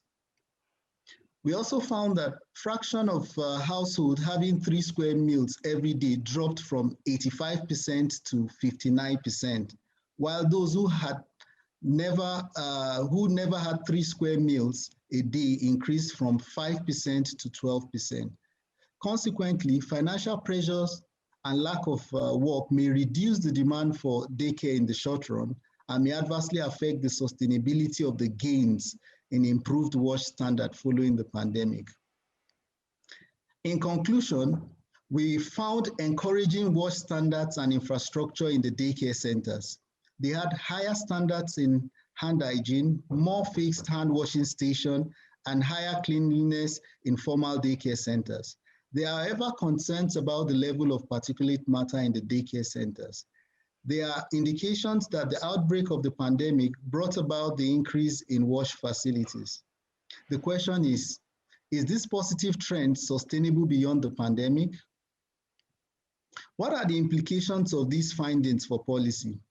Ensuring good wash environments in preschools engender inclusivity and well-being of children, and it lowers the under 5 mortality rate. Consequently, there are gains if we invest in improving early childhood environments in Nigeria. There is high and rising demand for daycare due to high participation of female in the labor force. There are recent and substantial improvements in wash provisions in preschool during the pandemic.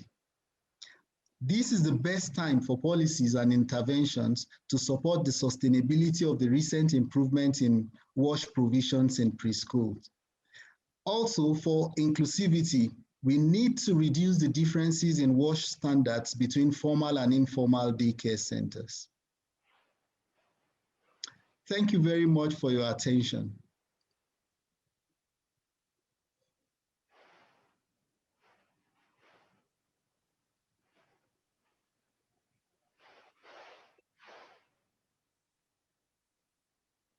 You're muted, Melanie. Okay, beginner's mistakes, I apologize. I just wanted to say we have plenty of time for discussion now left, thanks to the punctuality of both speakers. Thank you very much. So please, so I see some hands up. Bansi, did you want to ask a question? Yes, so thank you. Thank you, Isaac. That was very, very interesting. I had a question on this, the difference you find between formal providers and informal providers. Does that correlate with whether they're in urban areas or rural areas, or whether they're in better parts of urban areas? Yes, this study was conducted in a peri-urban area. So it's like in between the urban and the rural setting. Okay. Okay, thank you. More questions?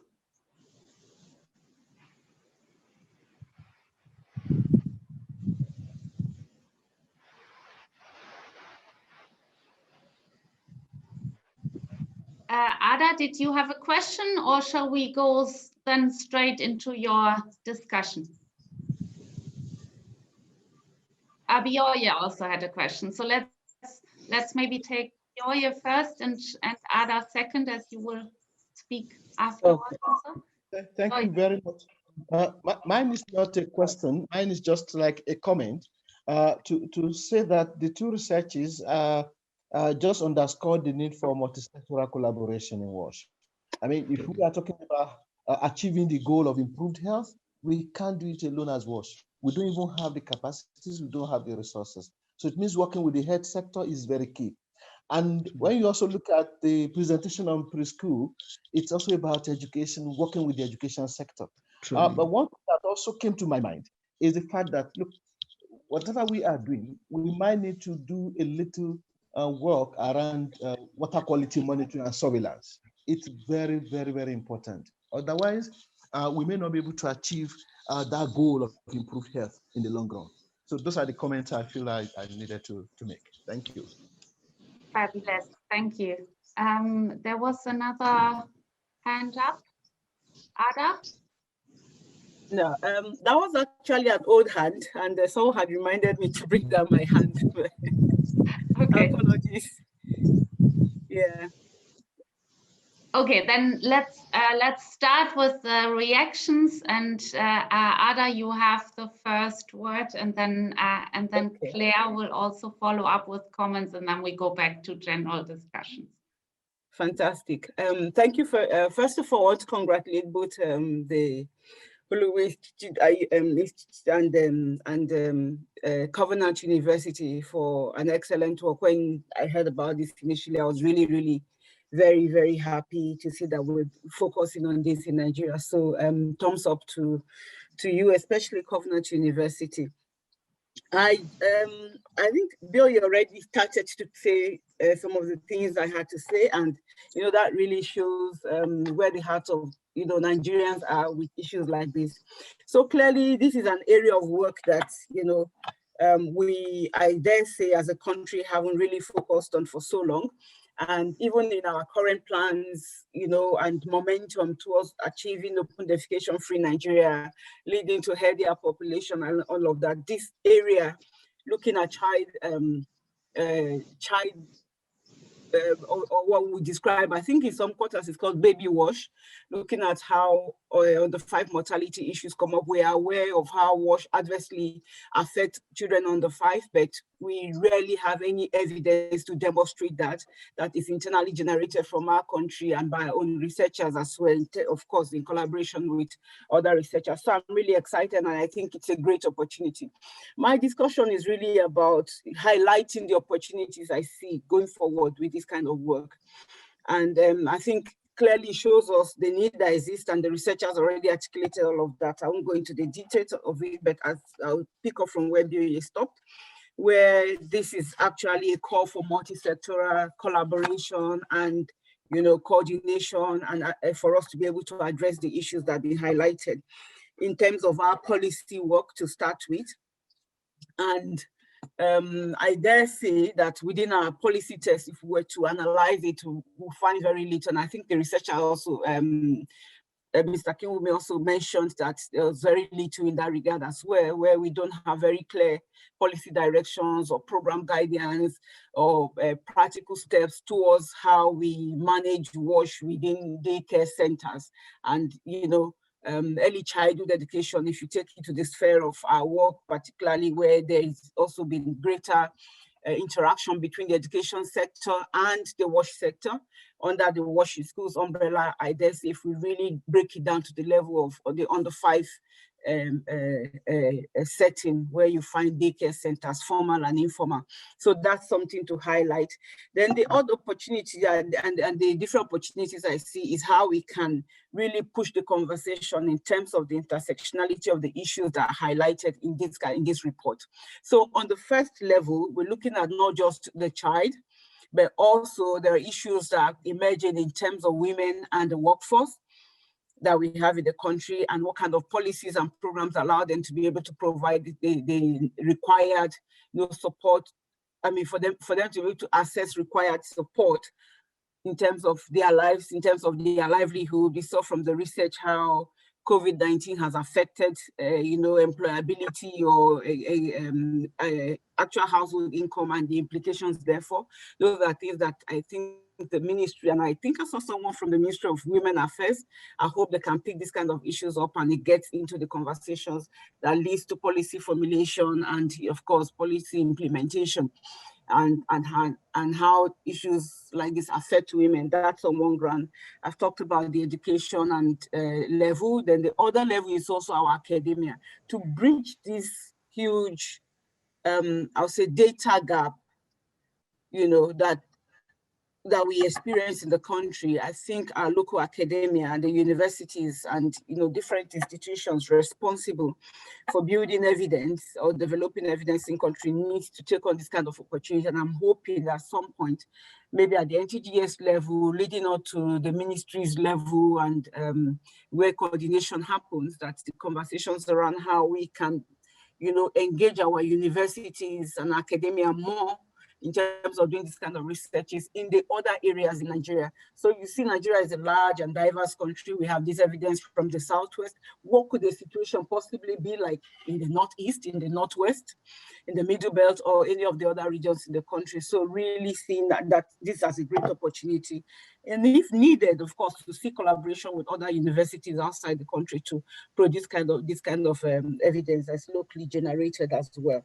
So that's another point. And I also see the opportunity with the Clean Nigerian campaign.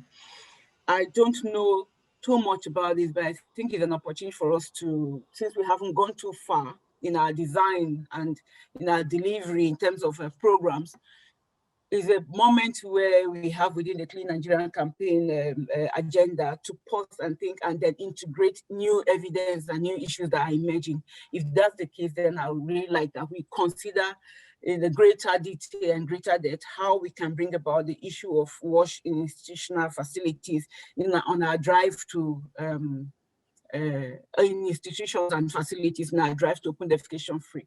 A lot of what is out there already, and forgive me if I'm making an assumption I'm not too clear, but a lot of what is readily out there is we're still thinking around community level interventions. So we need to understand that we cannot come to an ODF Nigeria without institutional facilities being in place, without looking at the breadth of the issues that, that needs to cover as well. So that's another area of opportunity that I see that we can actually use this kind of research and this kind of evidence to design and inform what we then do, how we respond, and in collaboration with all of the other actors mentioned. And so I've talked about the labor, the Women Affairs Ministry, calling together the academia, the WASH sector, also looking at it from the angle of WASH services, the education sector. At least these 5 key ministries need to be talking together, and this research should be useful to these 5 ministries to start with. There may be others I haven't mentioned, but they need to take this up and then we kind of deliberately take it forward. And also call to development partners. I know I'm not sure how much work UNICEF is doing in Nigeria around baby wash, but it's an area that I think in other countries they possibly have more evidence or more work around that, and something that they can actually support the government in, as they always do, in pushing for us to understand this better if we were to actually achieve open defecation free Nigeria by the date we set for ourselves, and achieve it not just in that sense, but in the sense of it being sustainable, it's being equitable. That means everyone, everywhere, including children, and having it at scale. That is geographically, we're covering everyone. So those are my thoughts with regards to this, but thank you. Yes, thank you very much, Ada, for this very useful thoughts and this very motivated discussions. Claire Chase from the World Bank is next. Thank you, Melanie. And I hear a bit of a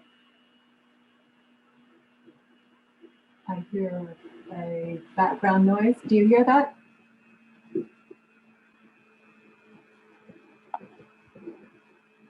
We hear it a bit, but it's okay. Yeah, it's fine.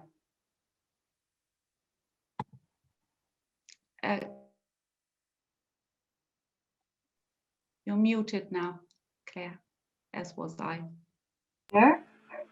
Yes, now yeah, I hear you. There's a repeat on my side. Ooh, that's going to be difficult. Okay, but if you don't hear it, I'll just try to go through. So thank you so much for the opportunity to react to these two very important studies. I think this is such an important area of research for those of us that are aiming to implement WASH interventions with our overall objective to improve human capital and human development outcomes across the spectrum of health and nutrition and education. So really congratulations to the teams. I think these are such important contributions to the evidence for taking Nigeria forward in this effort. I think this question on the complementarities of WASH and nutrition, one of the more systematic studies to look at this question was done by the World Bank in 2019, which focused on the Africa region, all countries that have DHS data, aiming to understand what are the complementarities, not just of WASH and nutrition interventions, but really operationalizing this multi-sectoral framework for nutrition, the conceptual framework for nutrition that UNICEF has established many decades ago. And surprisingly, we don't have a lot of evidence really to back up that conceptual framework. I think these sorts of studies are really very important to put some evidence to this theory and this framework thinking. And that study showed that reductions in stunting are more likely to materialize when the multiple contributing factors are adequately addressed for a child. So it's not just about WASH, it's not just about food security, but it's having the combination of these interventions where we see children that are doing much better in terms of height or age. So I think the key message from this study, from other work that's been done, is really that WASH is necessary, but it is not sufficient to reduce stunting. So we really do need to work more on bringing together these multi-sectoral contributions. And if we think about the biological mechanism for how WASH works to improve child health, I mean, WASH works by reducing the loss of nutrients caused by diarrhea and other enteric infections. But without those complementary food security interventions, children are not going to have the nutrients that they need to grow strong. And one of my nutrition colleagues, he talks about this in the context of a leaky bucket, right? If we think about a leaky bucket, we're plugging the holes of that bucket with our WASH interventions. But if we're not improving the nutrients that are going into that bucket, we're going to end up in the same position. So, you know, I think this is an important aspect to recognize. Of course, the elephant in the room, and Radu and Jan Willem have left the call, but they funded, the Gates Foundation funded the WASH benefits and the SHINE trials, which show that the WASH interventions in combination with the nutrition interventions in a randomized control setting did not have an additive impact on child stunting. But I think that, you know, with any scientific endeavor, we need to take these results in the context of all of the other evidence that we have and move the agenda forward. So I think, it's just so important to continue to build the evidence and try to understand these interactions going forward. So, assuming we have a basis for multi-sectoral approaches, the first question, of course, for Nigeria is how do we actually do this in practice? Many people talk about, is it integration? Is it parallel programming? In the World Bank, we support countries, governments to implement what we call a convergence approach to multi-sectoral interventions. And basically what this means is that we can continue to have our sort of sector specific interventions, which have a comparative advantage for implementing those interventions, right? I mean, a rural water supply intervention is going to be more effective, more sustainable if it's implemented by those sector service providers, as opposed to others that may not have sort of the full kind of institutional backing. So the convergence enables these sectoral interventions to take place in the same geographic locations, the same communities, villages, and in the same households to ensure that children are receiving all of these necessary inputs. And then taking advantage at that community level of some of the common platforms for delivery of some of the complementary interventions. So this is an approach that we're supporting in Ethiopia as well as in Laos, where we can deliver some of the behavioral change interventions through these common village level platforms. For example, if we have a food security intervention, which is providing lipid supplements to children, during that same meeting, we're talking about hand washing, about safe storage of drinking water, using clean water for cooking and preparing nutritious foods. So using those common delivery platforms, but enabling those sector interventions to take place alongside. And then I think, once we have this implementation down, the next question is, how do we measure the impact? Because if we're saying that WASH alone is not sufficient, we shouldn't be measuring the impact of our WASH interventions on the basis of whether they're reducing stunting or not, right? So we need to find ways to measure impact also multi-sectorally, and for that we're supporting governments to harmonize the monitoring systems. So we're tracking WASH indicators also as part of health management information systems and vice versa, so that we can have better mechanisms for tracking and measuring these impacts. So quickly, let me just also address the second study, which I find so necessary and really something that we really need to move ahead in the evidence around WASH in preschools. I mean, well, let me first just say, I think the presenter did a nice job of outlining some of the benefits of why we would care about WASH in preschool settings, but I think we should go much further. And I haven't seen any systematic reviews, but it would be very interesting at least to put together some of the evidence, and maybe you've done this already, but just thinking about hand washing as an early child stimulation intervention. I mean, this is an opportunity for children to learn songs, rhymes, to sort of have that early child stimulation while they're learning to wash hands, doing that in a group setting. Of course, healthy, and this was brought up in the presentation, healthier children are going to be sick less often. It's going to allow mothers and other family members to continue working, not to have to stay home and watch the children. And of course, that leads to the longer term cognitive development and learning. And then of course, this early child opportunity to instill habits and routines in children, and also some evidence that children can be agents of change for behaviors and their families and the community more broadly. So learning those behaviors, they can take that home to their families and influence behaviors. So let me just quickly run through what I see are some of the challenges and maybe aspects to think about moving forward this agenda on WASH in preschools. I was looking at the JMP report, and it recently came out the middle of last year on WASH in schools.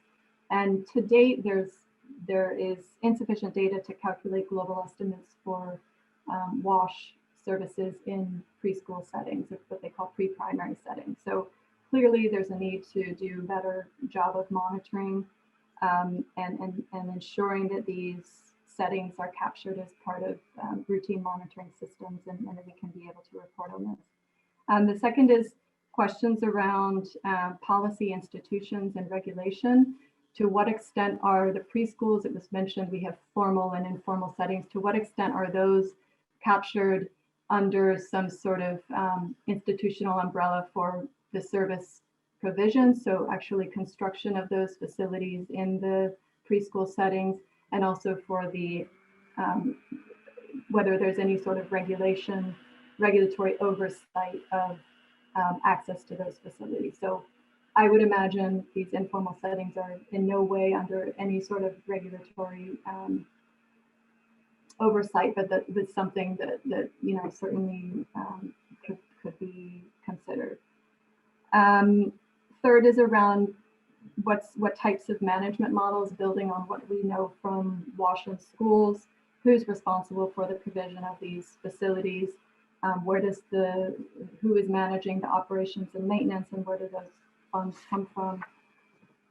And then finally, of course, the challenges around inclusion. And when we're talking about very young children, the facilities are obviously going to be more effective if they're smaller, and just thinking about you know, having the right types of facilities for these very young children so that they will be more likely to be used. So let me stop there, and thank you so much again to the researchers.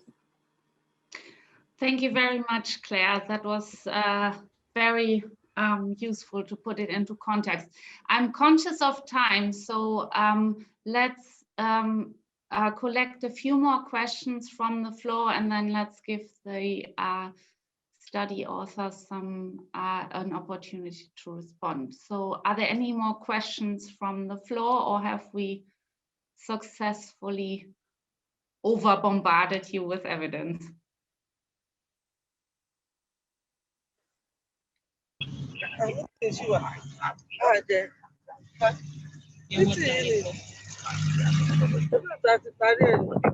Is this Onikoi, is this a question? Okay. Good. I see only questions. I see only comments in the chat. So that the child health policy in Nigeria is comprehensive and clear. I'm wondering whether it's known to everybody as it relates in how it relates to WASH. So basically, if the policymakers could also want to chip in here and tell us a little bit about plans to include the school and preschool sector into the Clean Nigeria strategy, that would be marvelous. And otherwise, there's a question by Sunday.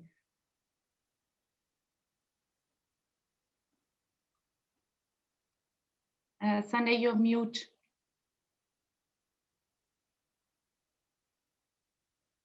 Hello, can you hear me? Yes. Okay, I want to commend all the presenters. They have done beautifully well.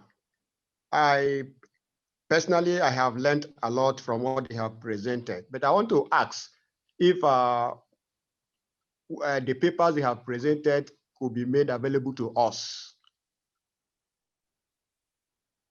The presentations, yes, they will be made available to you. We can send those around afterwards. Thank you. It's okay. You're welcome. Melanie, maybe to specifically ask Aisha. Aisha, if you're still online, I can't see, but maybe she could speak a bit. She was the one who raised the policy. Yes, that would be lovely. Aisha, if you would like to.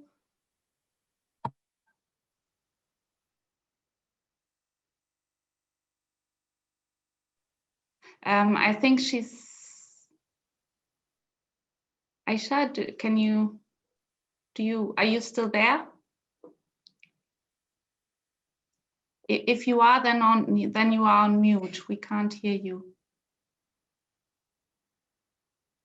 Okay, maybe we shouldn't put people on the spot like this, but it would be very lovely to have follow-up conversations about this. And as Claire said, we are very interested to learn in kind of what the institutional approach to this is, because as she said, this is a great age for behavioral interventions, and we know that it's also preschool is an age where interventions have particularly high returns and really matter for children's development. And as Bioye said, combining it with educational interventions can be really key. And Bioye has an additional comment or question. Thank you very much. I'm just trying to think aloud. I am very glad that the federal government plays a very important role in putting all these cross-learning events together. I mean, I'm glad.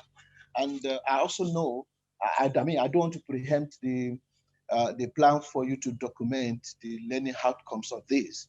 But I think it's important for us to really test out what are the action points for the federal government to take forward. I think this is very important. We may not be able to do that now, but I believe that the team, we need to really come together to come up with this.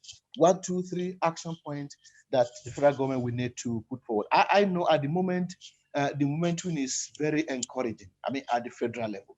But just as Namped has said in the chat, we are still having issues for the state. At the state level, we are not getting the response we are expecting. So what do we do to ensure this happens? I mean, there might be some level of high-level advocacy, I mean, so to say. Okay, but I think this is important. One thing else that came to my mind since I have the floor is private sector engagement. In all these, we need to really come up with very robust role for the private sector. I mean, the private sector in Nigeria is rich. I mean, I want to use that. We have, I'm not talking about money, we have all the resources in the private sector, the skills, efficiency, and then we also have the fund. So what do we do to engage them, to make sure that they come on board to support the federal government, whether we like it or not, that are competing needs? The federal government will not have all the resources to put all this forward. How do we engage the private sector to support the federal government and also make the state government invest more in water and sanitation? Thank you very much. Thank you, Bioye. We are officially over time. I just to say that from I think the side of all the organizers, there's been an emphasis on collaborations and continuing to talk about this and developing the action points that Bioye mentioned.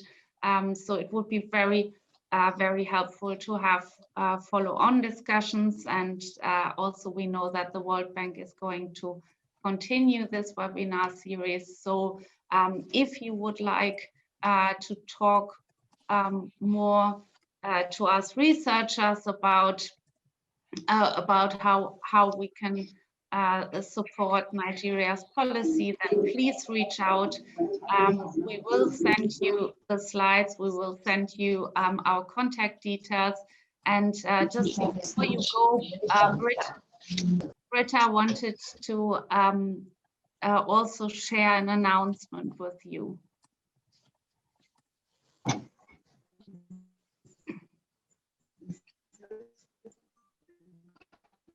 Yes, thanks. I just wanted to very briefly take the opportunity, because it's very clear from the discussions that people are interested in these research findings. So the Asian Development Bank, together with the Bill and Melinda Gates Foundation and the Institute for Fiscal Studies, where many of us are based, is organizing a series of activities around empirical findings on WASH and for development. These are virtual roundtable discussions, virtual seminars, a policy dialogue, and kind of leading also to input into the Water Summit in 2022. And there's also for academics on a special issue in a journal where empirical studies will be published. But I thought some might be interested to learn more. So the first session of the virtual seminar is on March 1st. And the roundtable discussion will be in March or April. The date is to be confirmed. If you're interested in more information, you can go on the event side of the Asian Development Bank Institute. You can also sign up to the newsletter if you want, but you can find all the events there as they come. This, and of course, in addition to the other webinars that will be organized by the Nigerian Task Force for Sanitation. Thanks. Thank you very much for this, Britta. And so just to end, we would like to thank you all for joining this webinar today. We had a whopping participation of, I counted at the maximum 65 people here. This is very encouraging. This shows that everybody is committed to make Nigeria's clean strategy work. And we thank you very, very much for joining today and for all your helpful comments, questions, discussions. And we hope that this will help made a small contribution in moving the strategy forward. Thank you very much.